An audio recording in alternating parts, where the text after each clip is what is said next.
Vajiraman Ravi has been still there even during my mains preparation, during both my attempts 2023-24. I started my preparation in 2018 here as a foundation batch student, and finally I'm again back here 6 years later.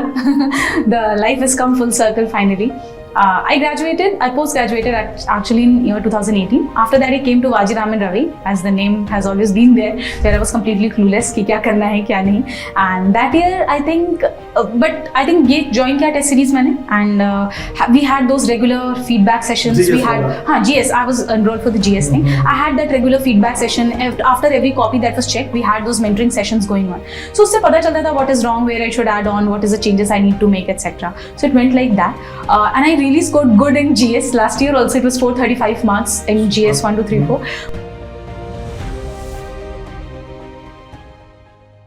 Hello everyone, मेरा नाम सौम्या जैन है और मैं इस video के through आपको prelims और mains जो कि 5 महीने का टाइम बचता है अपने नवंबर टू मई, उसके बाद प्री होता है, तो उसको आपको कैसे इफ़ेक्टिवली यूटिलाइज करना है मैं वो बताऊंगी।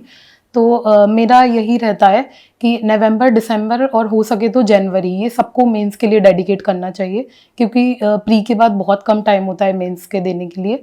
तो ये काफ़ी अच्छा टाइम है मेंस को प्रिपेयर करने के लिए और उसके नोट्स या आंसर राइटिंग स्ट्रैटेजी जो भी आपका वीक है उसको कंप्लीट करने के लिए।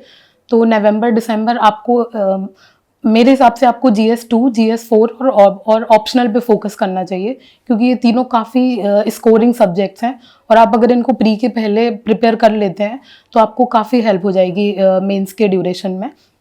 तो आप GS2, 4 और ऑप्शनल अपना टॉपिक वाइज पूरा प्रिपेयर कीजिए और उसकी डेली आंसर राइटिंग कीजिए without thinking about pre that much, क्योंकि वो सबसे ज़्यादा बॉदर करता है नवंबर और दिसंबर के टाइम, क्योंकि सारी टेस्ट सीरीज, कोचिंग इंस्टीट्यूट, सबका फोकस प्री पे शिफ्ट हो जाता है इस टाइम।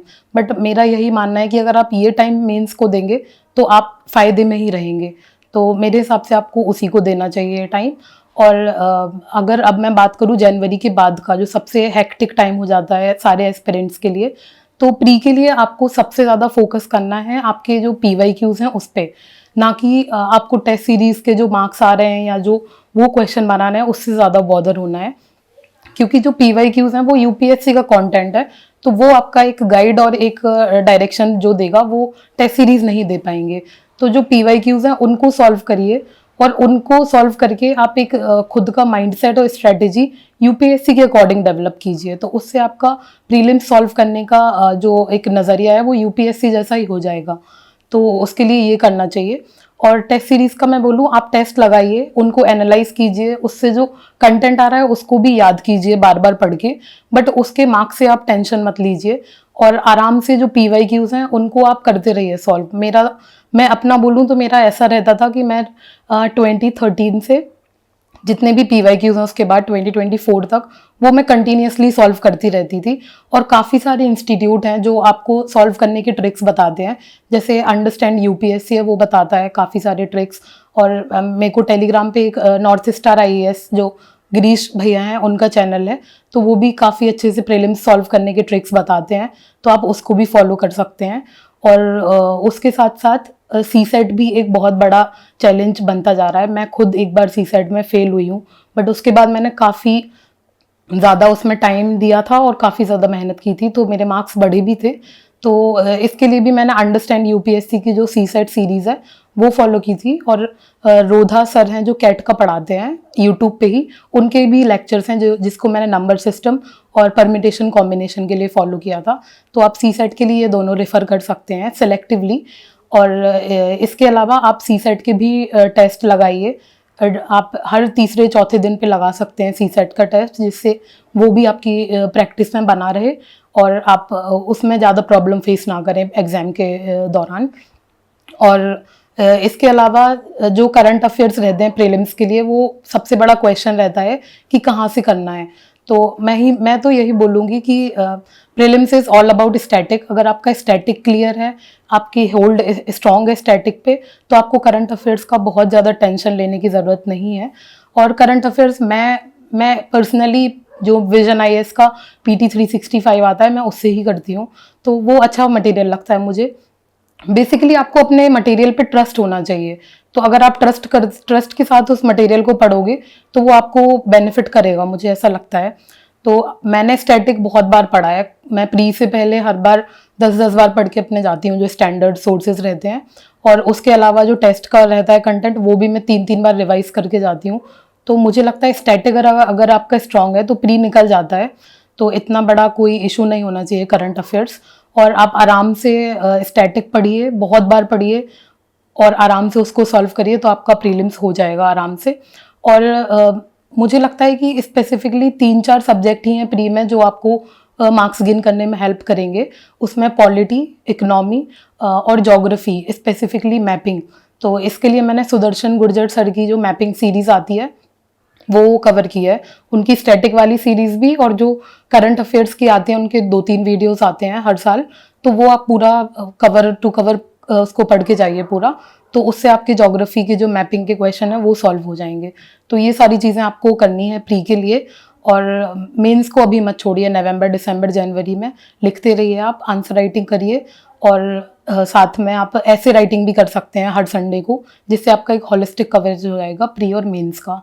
और इसके अलावा मुझे इस वीडियो में ये भी बोलना है कि बहुत सारे एस्पिरेंट्स हैं जिनको कन्फ्यूजन होता है कि दिल्ली जाएं या घर पे रहें, तो मुझे नहीं लगता ये बहुत ज़्यादा मैटर करता है। मैंने अपनी बहुत सारी प्रिपरेशन घर से ही की है, मैं मेंस देने के लिए बस दिल्ली गई थी, तो आप घर से भी प्रिपेयर कर सकते हैं और आप दिल्ली से भी कर सकते हैं, जैसा आपको सूटेबल हो, जैसा आप अफोर्ड कर सकें उस हिसाब से।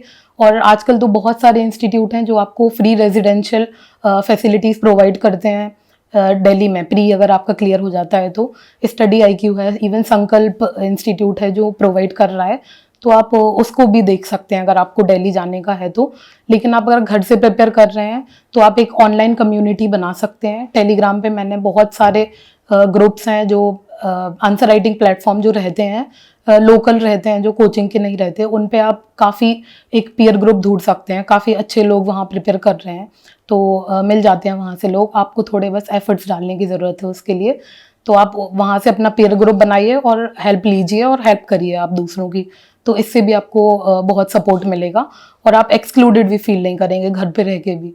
तो ऑनलाइन और जो आंसर राइटिंग प्लेटफॉर्म है ऑनलाइन बहुत सारे रहते हैं जो बहुत कम प्राइस में आपके आंसर डेली चेक करके देते हैं, तो आप उनकी भी हेल्प ले सकते हैं अगर आप खुद से नहीं चेक कर पाते हैं तो ये सब चीज़ें करिए आप अगर घर से प्रिपेयर कर रहे हैं, तो ये भी आपको बहुत हेल्प करेंगी, मुझे भी जिन्होंने बहुत हेल्प की है। अब मैं आपको बताऊंगी कि मैंने सोशल मीडिया का कैसे यूज़ किया है अपनी प्रिपरेशन में। जनरली सोशल मीडिया एक अवॉइड करते हैं लोग कि वो परेशान करेगा या हमें डिस्ट्रैक्शंस होंगे उससे, बट मैंने सोशल मीडिया को बहुत अच्छे से यूज़ किया है। उसमें से एक प्लेटफॉर्म ChatGPT जो सब यूज़ कर रहे हैं, आपको उसको नहीं अवॉइड करना चाहिए, उसमें काफ़ी अच्छा कंटेंट है। सेकेंडली जो जैसे प्लेटफॉर्म है इंस्टाग्राम हो गया आपका, ट्विटर हो गया, तो इन सबको लोग अवॉइड करते हैं ड्यूरिंग प्रिपरेशन, बट मैंने अपना एक स्पेशल अकाउंट ही बनाया था फॉर UPSC, जिसमें मैं वही पेज फॉलो करती थी जो मुझे प्रिपरेशन में हेल्प कर सकते हैं, जैसे द हिंदू हो गया, इंडियन एक्सप्रेस हो गया, या फिर कुछ कोचिंग के जो पेजेस हो गए, जैसे vision IAS daily question post करता है उस पर, तो ये सब मैं फॉलो करती थी। और जब भी मैं इंस्टाग्राम खोलती थी 15 मिनट के लिए भी, तो मुझे वो काफ़ी हेल्प करता था। तो आप ये चीज़ फॉलो कर सकते हैं, आपको भी डेफिनेटली हेल्प करेगा। और मैं अब बात करूँगी PYQs आपको कैसे सॉल्व करने हैं प्रीलिम्स में।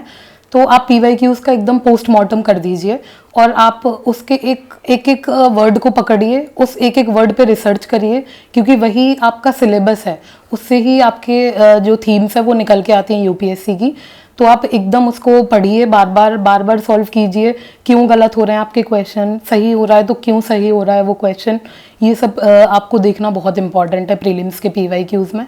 तो अगर आप ऐसा करेंगे तो आपका प्री आराम से निकल जाएगा।